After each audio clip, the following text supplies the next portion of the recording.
Ya, assalamualaikum sobat sekalian, bertemu kembali dengan TMC Blog. Baru aja rilis dari FIM dan juga dari MotoGP itu regulasi baru, terutama regulasi teknis untuk MotoGP yang efektif akan berlaku mulai tahun 2027 nanti. Nah, sekarang masih tahun 2024 nih, jadi masih ada sekitar 3 tahun ya, 3 tahun untuk menuju atau 3 musim.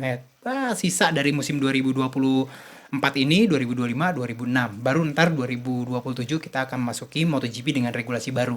Nah, regulasinya apa aja? Nah, seperti yang sudah ya banyak dirumorkan sebelumnya, yang pertama banget yang paling penting adalah MotoGP nanti itu di tahun 2027 itu cc-nya atau kubikasi mesinnya itu akan turun teman-teman sekalian. Sekarang ini kan 1000 cc. Nah, nanti tahun 2027 itu kubikasinya akan menjadi 850 cc, masih 4 tak dan juga masih 4 silinder. Boleh 4 silinder segaris atau 4 silinder V. Boleh juga misalkan V-nya agak aneh, misalkan 3 di depan, 1 belakang.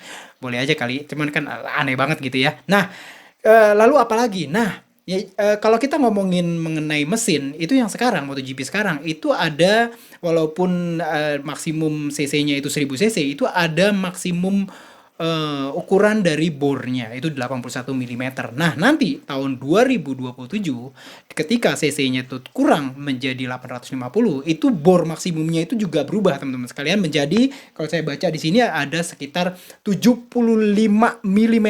Nah, turun tuh 6 mm dari 81 mm sekarang menjadi 75. Bor itu yang ini ya, diameter dari apa namanya, dari pistonnya ya, dari permukaan pistonnya. Mesin 4 tak dari 4 dan juga 4 silinder. Dan ini yang menarik teman-teman sekalian. Nah, yang mau dibicarakan adalah beberapa sisi teknis. Kayak pertama gini, MotoGP mulai 2024 nanti itu akan ngeban gitu, akan tidak memperbolehkan hadirnya ride height device. Rear ride height device yang sekarang itu bisa menurunkan bagian belakang menjadi kayak dilesep ke bawah, itu nggak boleh nanti. Dilarang penggunaannya mulai 2027.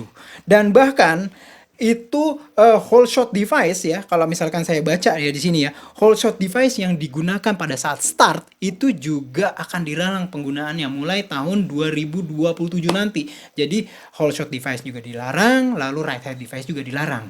Jadi kita nggak akan melihat lagi nanti di start MotoGP 2027 posisi motor yang benar-benar ceper banget kayak motor chopper kayak gitu, itu nggak ada lagi. Kita akan balik lagi ke MotoGP dulu di mana motornya tuh benar-benar normal seperti kayak motor yang ada di jalanan biasa gitu ya. Jadi depannya nggak turun, belakangnya juga nggak turun kayak gitu. Nah, lalu ada lagi kayak misalkan ya, jumlah mesin. Nah, jumlah mesinnya itu akan kurang kayak teman-teman sekalian. Kayak misalkan sekarang nih, kalau misalkan sampai 20 balapan atau 20 seri itu kan untuk yang konsesi ya, untuk yang apa namanya, yang apa ya, yang konsesi A, B, C ya, itu kan 7 ya, 7 kalau sampai 20. Nanti itu akan kurang menjadi 6. Kalau misalkan lebih dari 20, kayak misalkan 21 balapan, 21 seri atau 22 balapan, itu kan sekarang itu 8 ya. Kalau nanti itu akan jadi 7 mesin doang setiap musimnya, setiap musimnya. Jadi kayak gitu teman-teman sekalian. Jadi 7 mesin setiap musim. Nah, untuk yang dapat konsesi D ya, kayak misalkan Honda dan Yamaha sekarang, itu kan kalau sekarang tuh mereka jumlah mesinnya itu per pembalap itu diperbolehkan 9 mesin kalau sampai serinya itu 20 seri, atau 10 mesin kalau misalkan 21 atau 22 seri. Nah, nanti itu berkurang juga menjadi 8 mesin kalau untuk konsesi D nanti ya. Lalu juga untuk yang kalau misalkan balapannya lebih 21 atau 22 itu akan jadi 9. Benar-benar dikurangi teman-teman sekalian. Terus apalagi yang dikurangi? Gearboxnya. Kalau sekarang MotoGP itu jumlah gearbox per musim itu 24 gearbox. 24 gearbox dengan 4 jenis rasio. Nah, nanti mulai tahun 2027 itu berkurang teman-teman sekalian. Nggak jadi 2000, nggak 24 gearbox, tapi hanya diperbolehkan menghomologasikan atau mendaftarkan atau menggunakan 16 gearbox secara maksimum. Sama jenis, rasionya tetap 4 teman-teman sekalian. Nah, lalu beratnya juga berubah teman-teman sekalian. Nah, MotoGP sekarang 1000 cc itu maksimum minimum 157 kg motornya doang. Nah, nanti pada saat 850 cc itu berkurang menjadi 153 kg. Ini lumrah ya, karena cc-nya juga kurang. Dari 157 menjadi 153. Nah, lalu apalagi nih? Jadi jumlah bahan bakarnya itu untuk balapan utama itu maksimum hanya 20 liter bensin. Nah, bensinnya pun harus 100% yang non fosil ya. Lalu untuk yang balapan sprint itu maksimum hanya 11 liter, teman-teman sekalian. Jadi itu tuh ya. Jadi 20 liter kalau untuk balapan balapan apa namanya? Balapan utama. Lalu kalau untuk balapan sprint yang bahan bakarnya itu ada di 11 liter. Dan yang menarik nih teman-teman sekalian, ada regulasi baru mengenai aerodinamika. Jadi aerodinamika mulai 2027 itu tidak dihilangkan, namun akan benar-benar dipersempit atau bisa dibilang diperketat. Kayak apa? Langsung aja nih. Saya akan coba melakukan penggambaran berikut juga dengan gambar-gambar resmi dari FIM. Nah, teman-teman sekalian, jadi regulasi MotoGP mulai 2027 itu akan menghadirkan pengurangan dari area surface itu ada permukaan dari aerodinamika. Nah, teman-teman bisa lihat di sini ya. Nah, kita akan coba artiin ya. Artinya apa? Sekaligus langsung lihat ke gambarnya.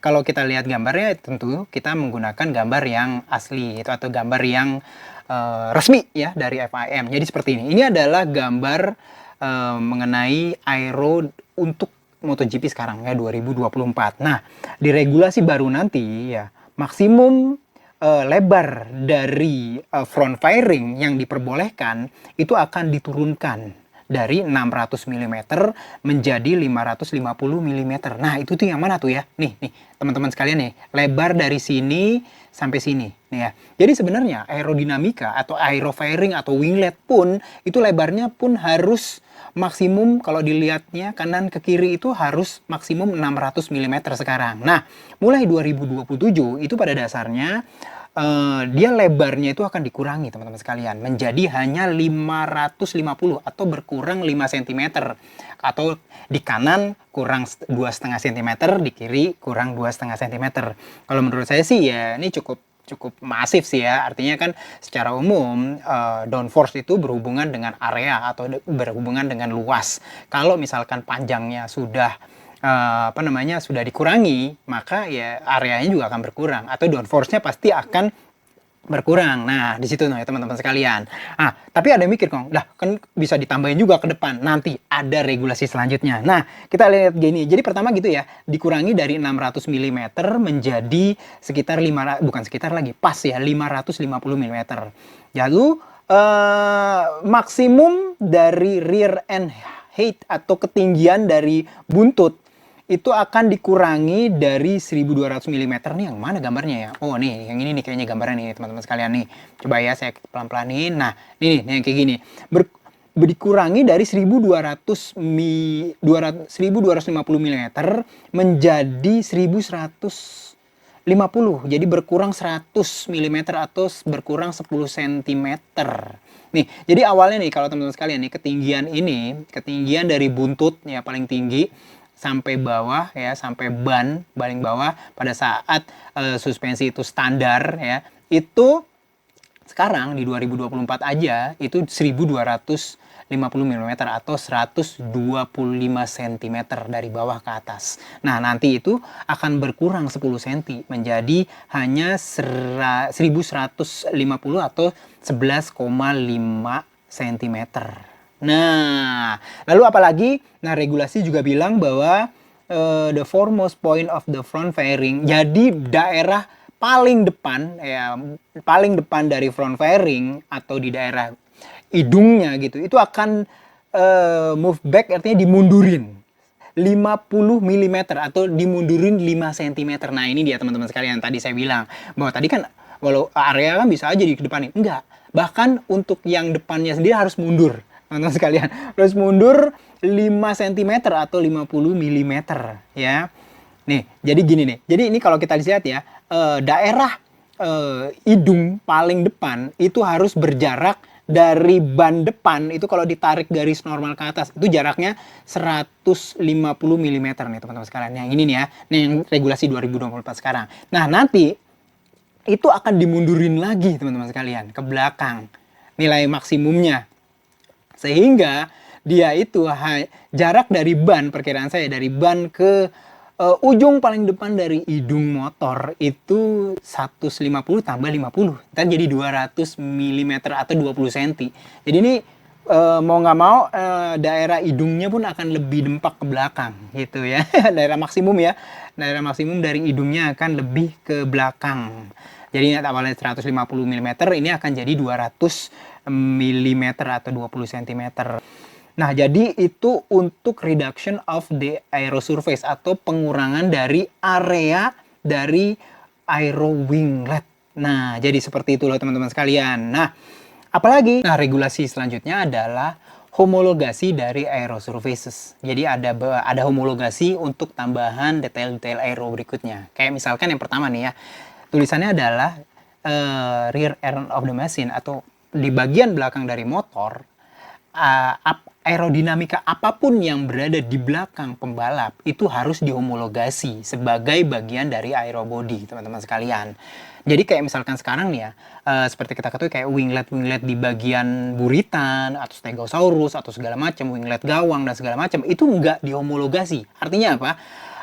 Tidak dihomologasi jumlahnya ya teman-teman sekalian. Kalau mengenai ukurannya segala macam harus mengikuti dari aerodinamika, misalnya ketinggiannya, kelebarannya itu harus ngikutin. Tapi kalau jumlahnya itu tidak dihomologasi atau tidak diatur oleh regulasi. Jadi boleh aja setiap seri itu ganti-ganti yang namanya winglet buntut, boleh aja kalau dananya banyak gitu ya, dan boleh aja kayak begitu. Cuman kalau nanti mulai 2027 itu nggak bisa, ada regulasi yang mengharuskan mereka hanya menggunakan satu di awal dan diperbolehkan untuk melakukan update aerodinamika di bagian buntut itu hanya sekali dalam satu musim berikutnya. Jadi secara umum mirip lah seperti kayak aerodinamika yang lainnya, kayak misalkan di winglet depan atau di bagian swing arm dan segala macamnya. Nah, jadi seperti itulah teman-teman sekalian. Yang kedua dan yang terakhir nih,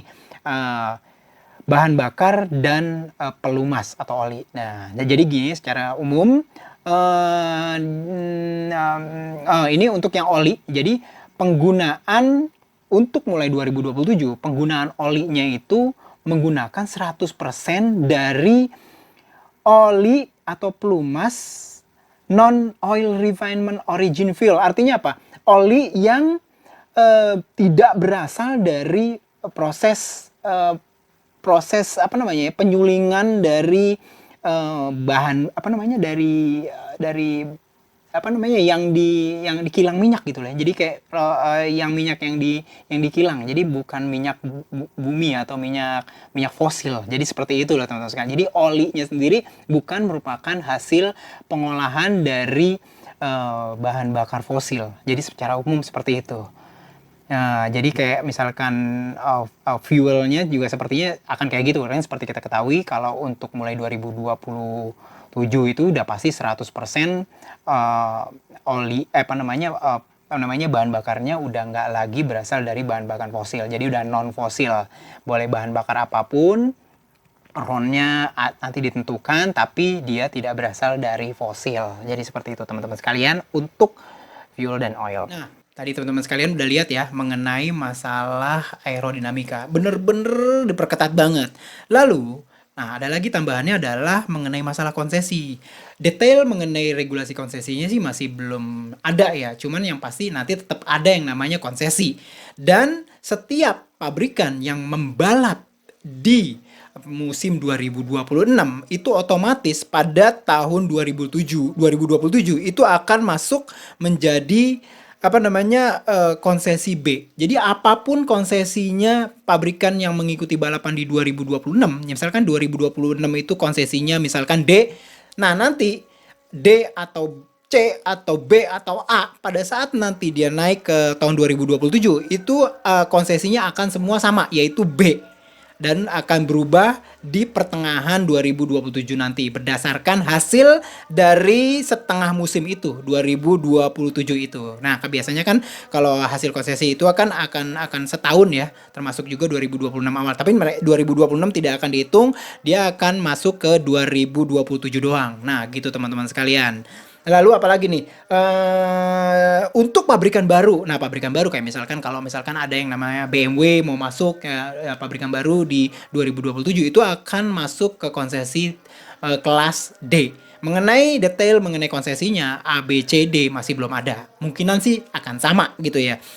Nah, lalu apalagi nih teman-teman sekalian? Nah, ada beberapa data lagi yaitu kayak misalkan GPS data. Jadi memang pada setiap sesi nanti itu harus ada yang namanya GPS data. Nah, jadi itu teman-teman sekalian beberapa update terbaru mengenai draft regulasi teknis MotoGP mulai 2027 yang bisa dibilang memang semakin memperketat tuh ya. Banyak banget hal kayak misalkan yang menarik tadi adalah kayak misalkan dilarangnya ride high device atau shapeshifter di bagian depan maupun bahkan whole shot di bagian depan untuk start pun akan dilarang teman-teman sekalian.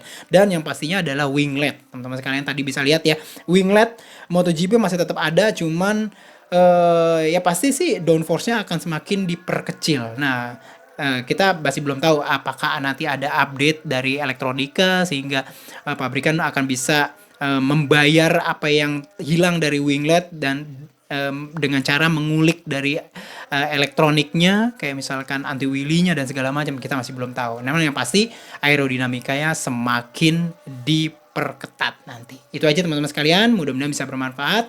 Sampai bertemu di update-update selanjutnya tentang MotoGP. Sampai berjumpa di vlog selanjutnya. Assalamualaikum warahmatullahi wabarakatuh.